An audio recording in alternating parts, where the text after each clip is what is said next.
ধুর, বাঁধাকপির ওই একঘেয়েমি তরকারি আজ তো আমি কোনোভাবেই রান্না করব না। আজ অন্য কিছু রান্না করা যাক চলো।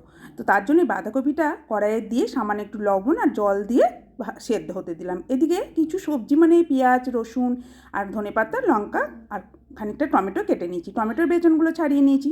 এদিকে বাঁধাকপিটাও সেদ্ধ হয়ে গেছে, জলটা ভালোভাবে ঝরিয়ে নিতে হবে।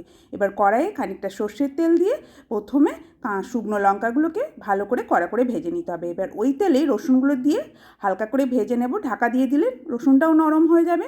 এবার টমেটো আর খানিকটা পেঁয়াজ দিয়ে কিছুক্ষণ নাড়াচাড়া করে খানিকটা লবণ, কাশ্মীরি লঙ্কার গুঁড়ো আর খানিকটা হলুদ দিয়ে নাড়াচাড়া করে ঢাকা দিয়ে রান্নাটা করে নেব।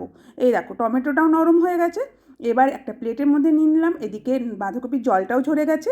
এবার শুকনো লঙ্কাটাকে প্রথমে মেখে নিলাম একটু লবণ দিয়ে, আর ওই যে কাঁচা পেঁয়াজ, ধনেপাতা আর কাঁচা লঙ্কাটা দিয়ে সামান্য সর্ষের তেল দিয়ে ভালোভাবে মেখে নিলাম। রেডি বাঁধাকপির ভর্তা।